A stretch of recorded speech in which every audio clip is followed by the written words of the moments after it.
Hello students, welcome to my YouTube channel GS study point. चलिए आज छत्तीसगढ़ में जो गुप्त काल है, वाकाटक काल है, उसको यहाँ पे डिस्कस कर लेते हैं। इससे पहले के वीडियो में हमने सातवाहन काल, मेघवंश और मौर्य वंश को डिस्कस किया था। अगर आपने उन वीडियो को नहीं देखा है तो आप चैनल के प्लेलिस्ट पे जाइएगा और वहाँ पे जो है छत्तीसगढ़ स्पेशल करके प्लेलिस्ट बना है, वहाँ से जो है आप सारे वीडियो को देख सकते हैं। देखिए, भारत में जो सबसे बड़ी शक्ति जो होती है मौर्य वंश की होती है, और धीरे धीरे जो मौर्य वंश का जब पतन होने लगता है तो भारत में 3 बड़ी शक्तियों का उदय होता है। एक रफली मैप से हम देखते हैं तो एक है यहाँ पे जो यूपी और बिहार, मतलब जो पूर्वी भारत है, वहाँ जो है गुप्त वंश का उदय होता है। ठीक है, और गुप्त वंश का पूरा पीरियड जो है गुप्त काल कहलाता है।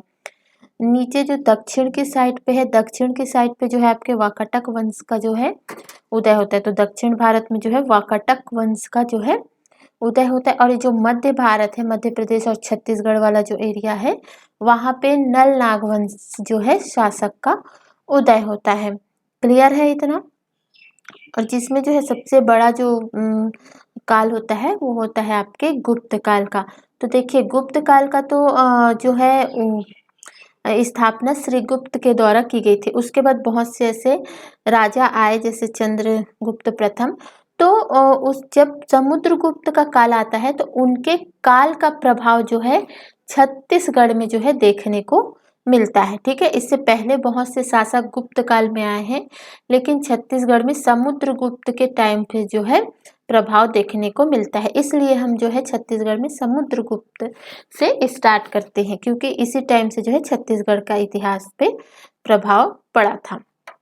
तो यहाँ पे जो है छत्तीसगढ़ में जो गुप्त काल के कौन कौन शासक रहे उसको देख लेते हैं। सबसे पहले जो समुद्रगुप्त रहे थे, फिर रामगुप्त आए, फिर चंद्रगुप्त द्वितीय आए, फिर कुमारगुप्त, फिर भानुगुप्त। ठीक है, तो सीक्वेंस याद रखिएगा। अगर पूछा जाता है गुप्त काल में जो है छत्तीसगढ़ में जो है शासन किसका किसका रहा, सीक्वेंस में लगाने को दे दिया, तो आपको बताना होगा सबसे पहले समुद्रगुप्त का, फिर रामगुप्त का, फिर चंद्रगुप्त, कुमारगुप्त और भानुगुप्त। अब इससे संबंधित कुछ चीजों को देख लेते हैं। देखिए, गुप्त काल जो है मेनली जो बिहार यूपी वाले क्षेत्र में थे, तो इन्होंने अपनी राजधानी जो है पाटलिपुत्र को बनाई थी। पाटलिपुत्र जो वर्तमान पटना है, जो बिहार में बिहार की राजधानी है। ठीक है, तो इन्होंने जो है अपनी राजधानी पाटलिपुत्र को बनाई थी। गुप्त काल के टाइम पे जो है छत्तीसगढ़ को जो है दक्षिणापथ के नाम से जाना जाने लगा था।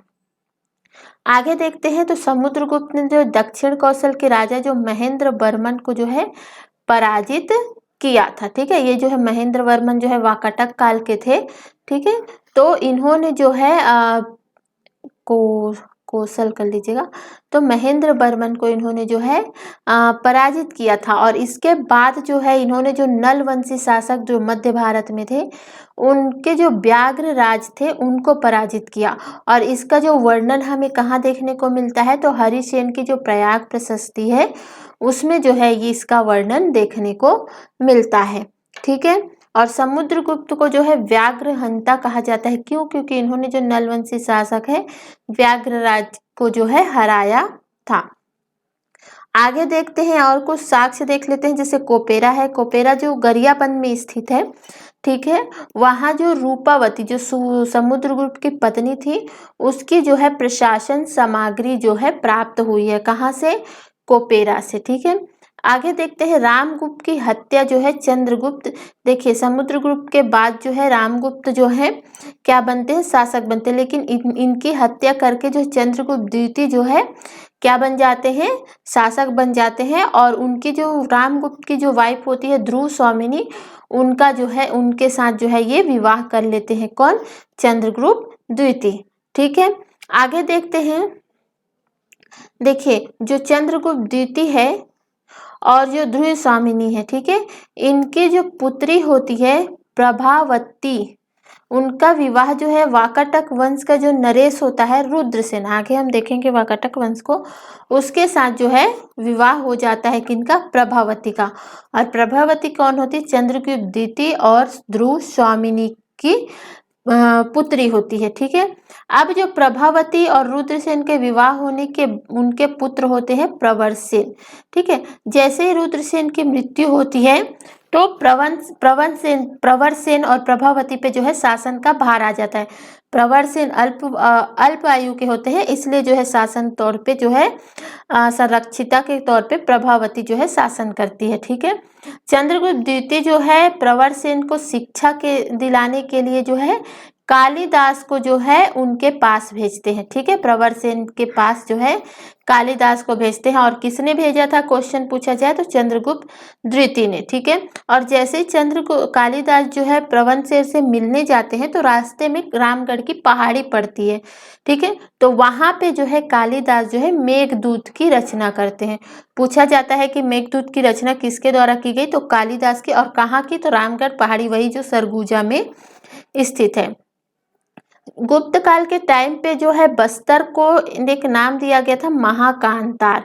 ठीक है, तो गुप्त काल के टाइम पे बस्तर का नाम था महाकांतार। यहाँ पे एक चीज और देखिए, बाकी जो राजा आए थे जैसे कि चंद्रगुप्त द्वितीय, कुमार गुप्त है, भानुगुप्त है, इनका कोई इतना ज्यादा उल्लेख हमें नहीं मिला है। लेकिन भानुगुप्त का ये मिला है, इनका जो एरन अभिलेख था उसमें जो है सरबवंशी राजा सरब राज है, उनका जो है इन्होंने उल्लेख किया था। और यहाँ पे याद रखिएगा कि चंद्रगुप्त द्वितीय का जो खरसिया है वहां चंद्रगुप्त द्वितीय के जो धनुषधारी सिक्का प्राप्त हुआ है। ठीक है, आगे आते हैं तो आरंग जो दुर्ग में स्थित है वहां पे जो है कुमार गुप्त का रत्न जड़ित मयूर सिक्का प्राप्त हुआ है, जो तांबे का है। ठीक है, रत्न जड़ित मयूर सिक्का प्राप्त हुआ है। बानाबरद ये भी जो दुर्ग में है, तो यहाँ पे जो है स्वर्ण मुद्राएं प्राप्त हुई है, सोने की मुद्राएं जो है बानाबरद में प्राप्त हुई है। क्वेश्चन पूछा जाता है कि गुप्तकालीन सिक्के जो है कहाँ कहाँ से प्राप्त हुए हैं, तो आपको 3 जगह याद रखना है, बानाबरद दुर्ग में ही, आरंग दुर्ग में ही, और सॉरी, और रायपुर। ठीक है, तो यहाँ जो है गुप्तकालीन सिक्के प्राप्त हुए हैं। आगे देखते हैं, वाकाटक वंश पे जाते हैं। तो वाकाटक वंश पे राजाओं के नाम देख लीजिए। पहले थे महेंद्र सेन, फिर आए रुद्र सेन, फिर आपके प्रवर सेन। ठीक है, और यही प्रवर सेन है जो प्रभावती और रुद्र सेन के जो है बेटे थे। और इन्हीं के दरबार में जो है चंद्रगुप्त द्वितीय ने कालिदास को भेजा था। ठीक है, इसके बाद आए नरेंद्र वर्मन, पृथ्वी सेन, प्रवर सेन द्वितीय, और फिर हरि सेन आए। तो राजधानी इन्होंने क्या बनाई थी, अपनी राजधानी बनाई थी नंदीवर्धन। नंदीवर्धन जो वर्तमान नागपुर है, इसी को नंदीवर्धन कहा गया जाता था उस वक्त पे। नरेंद्र सेन को जो है नल वंशी शासक भवदत्त ने हराया था। ठीक है, जो नरेंद्र सेन थे नल वंशी शासक, जो छत्तीसगढ़ के क्षेत्रीय शासक थे, इसके बारे हम जो है नेक्स्ट वीडियो में पढ़ेंगे। तो इन्होंने जो है नरेंद्र सेन को हराया था। ठीक है, और इसका जो उल्लेख कहाँ मिलता है कि नलवंशी शासक भवदत्त ने जो है नरेंद्र सेन को हराया था, तो रिद्धिपुर अभिलेख में। और ये कहाँ से प्राप्त हुआ है, तो गरियाबंद से। ठीक है, प्रवर सेन जो है इनका जो उल्लेख जो है केसरी बेड़ा अभिलेख से मिलता है, और ये कहाँ प्राप्त हुआ था, कोंडागांव में। ठीक है, केसरी बेड़ा अभिलेख जो है कोंडागांव में। प्रवर सेन द्वितीय जो पृथ्वी सेन के बाद आए थे, इनका जो है ताम्रपत्र में उल्लेख मिला है, इनका जो ताम्रपत्र मिला है उसमें जो उल्लेख है, और ये मिला कहाँ से, तो दुर्ग जिला में जो मोहल्ला ग्राम है वहां पे जो है इसके बारे में उल्लेख है।